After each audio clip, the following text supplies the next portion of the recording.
If you are here, there is a chance that life is feeling heavy, is feeling overwhelming. Maybe it's even feeling so challenging that it's difficult to even visualize, even imagine what it would be like if things felt lighter, if things felt more joyous. And I am here to tell you that I have been in such a place before. And I found a therapist, an inner child therapist at the time, who created for me a space of non-judgment, a safe space, where I was able to gradually reclaim parts of me that were hidden, repressed. They were just shamed into the dark corners of my inner world. And as children, we make meaning of other people's harmful behavior. People's like our caregivers, our parents, our teachers, our peers. And this meaning that we make is often about parts of us being unwanted, unworthy, unwelcome, being shameful. And when we make that meaning about parts of us, we start to hide. We start to hide those parts, right? Because they aren't welcome. We will be punished for them. We will be reprimanded for them. We will be shamed for them, and that will hurt. So then later on in life, we hide.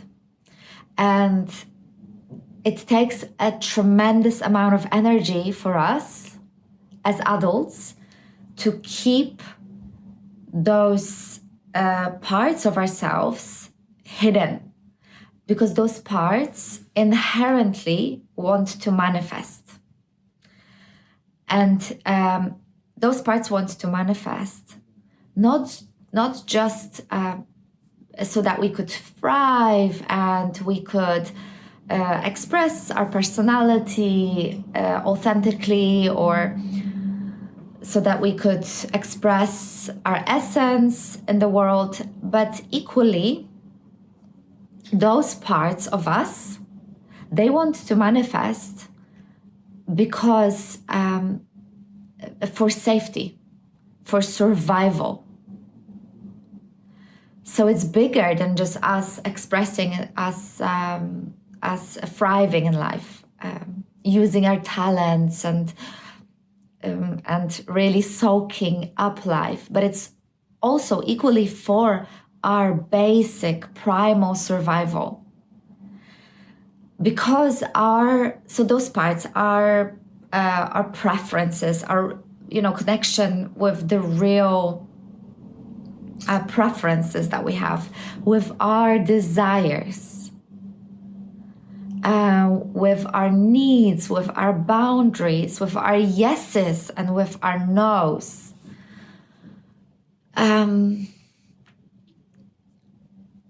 Those are our compass in life. Our compass that doesn't just guide us towards pleasure and contentment and fulfillment and success, all the good things, but this compass also guides us towards safety and steers away from pain and from threat. So being disconnected with this compass is going to make life seem threatening. It will make life seem scary, dangerous, because we're not only not connected with our with what makes us thrive, what makes us bloom, what makes us really us, likable and successful, and things to just flow. But it also, from a primal perspective, keeps us safe. So our nervous system needs us to be connected to who we are. Our body, our system, our lizard brain needs us to be connected with ourselves. So this is nature.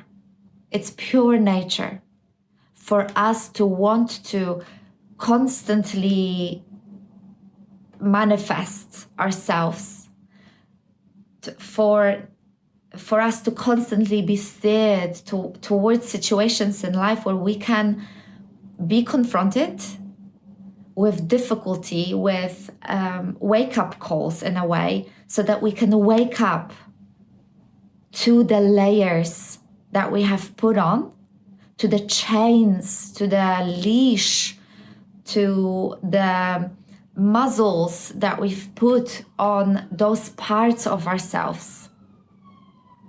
Those parts of ourselves that had preferences, that had needs, that had desires, that had inspirations and ambitions. And it will take an incredible amount of energy to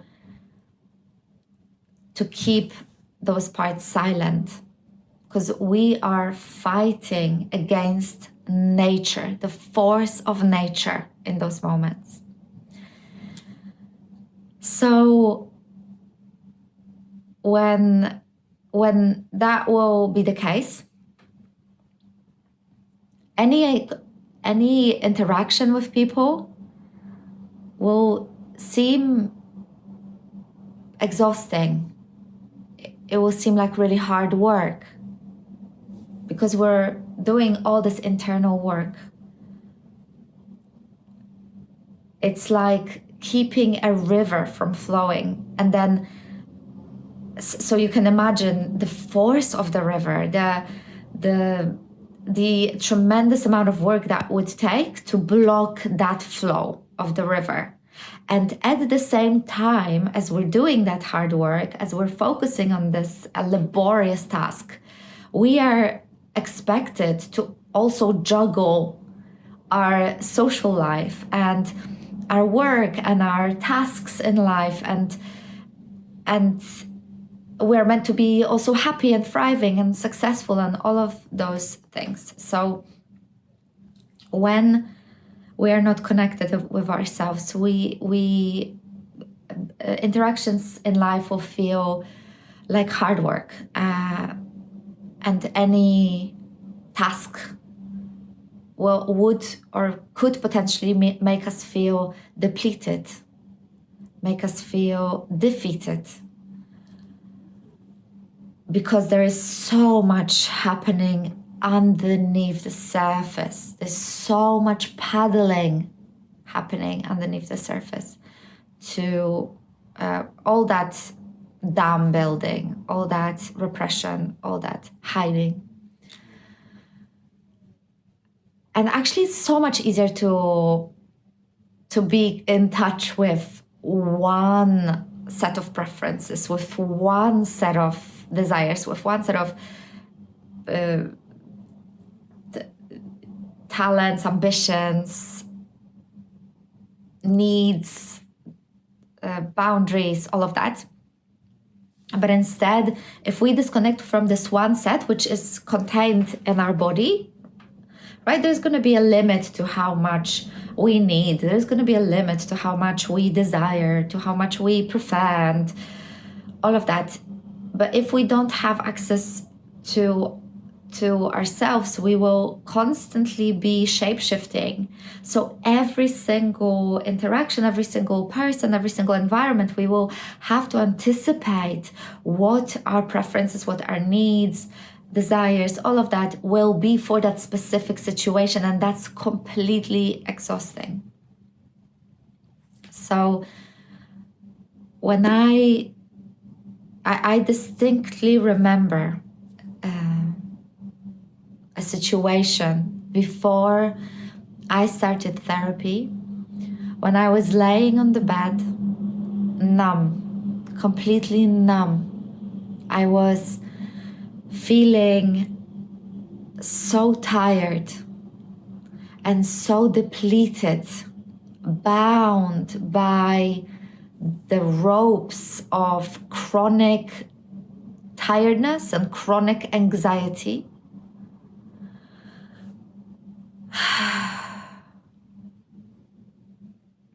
And I didn't know what was happening with me. It was very difficult to discern that there was someone even there. I had lost my blueprint. It's almost that I had been suppressing it and hiding it for so long that it was the footprints back to myself were so faded, so faded. And the instinct, my intuition, my compass,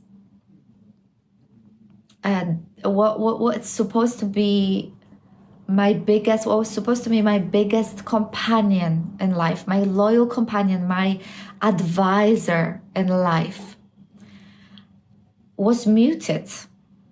It was muted. But there was a whispering.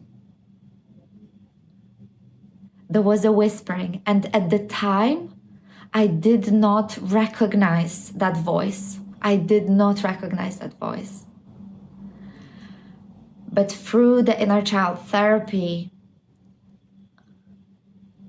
I was reconnected with it and realized that whispering, that really quiet voice was always there. And that voice knew that there is something better, that there is a better quality to be had in this life, that there is a potential, that there is another way to be. And that part was my inner child, my inner girl. This energy that is inherent, that has been there from day one, that was and is alive, that remembers, that holds a remembering of what it's like to be alive, what it's like to be in touch before the world and the environment squashed it. Because that's what I was on that bed, numb. I felt squashed. I felt tense. I felt like I had knots everywhere in my body. But that part remembered. Maybe it was a faded memory, or at least I had a faded connection with that part, but it was there, and that part remembered what it's like to be light and joyful and connected, and what it's like to live with boundaries, and what it's like to live without shame or outside of toxic shame, what it's like to have a belief still unstained, unwarped by life and the inherited beliefs that later on came and kind of covered the original source beliefs. That part remembered what it's like to live a life believing that I am good, that I don't want to hurt other people, that I have good intentions, that I deserve love, that I deserve care, that I am important, that I will be taken care of and protected. That part remembered. And I am the living proof that this is possible, that it's possible to reconnect even when those footsteps look really faded and you have no idea how to go back, how to retrace your way back to yourself. It's possible to do. It's possible to do. That knowledge is there. It's so prominent. But it is covered. It potentially might be covered with a lot of different beliefs, a lot of different situations frozen in time that still reside, that still are very, very alive or present in the nervous system and the subconscious mind. So it clouds the vision of what's underneath. But I am the living proof that things can get better. And I believe in this work because I felt the potential of it and the effect of it on my own skin, on my own cells, and then on my own bones and in my own nervous system and the subconscious mind, and here I felt it here. I felt the change and the transformation and what reconnecting with that raw, untamed,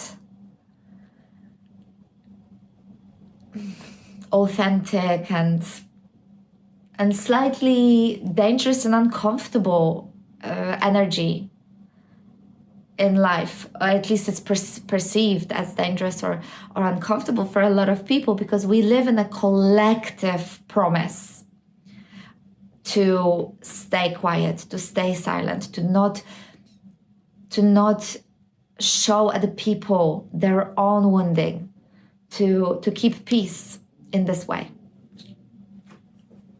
Whatever our system, our family system was, and whatever promises we've made within our family system, we will carry those promises out into the world and we will live in this way. So the way we are being brought up, our upbringing, the parenting that we experience gets carried into the world, into the way we live, into the way we interact in the world. So thank you for staying with me and for listening to this video. If you have any questions at all, I am really happy to answer. There is an option on my website to connect for an exploratory call where I can tell you more about what sessions look like, maybe even run through a potential session, what could happen, what the flow is and how they normally look, just to bring in some clarity, some safety within that container for you, so that you feel more informed and safer. I would be happy to talk about this and to clarify anything, I welcome any curiosities. I'm happy to talk about it, because it's honestly such a personal subject. It's so close to my heart. And I believe in this work more than I believe in anything in the world. So I invite you to get in touch, and thank you for being here with me.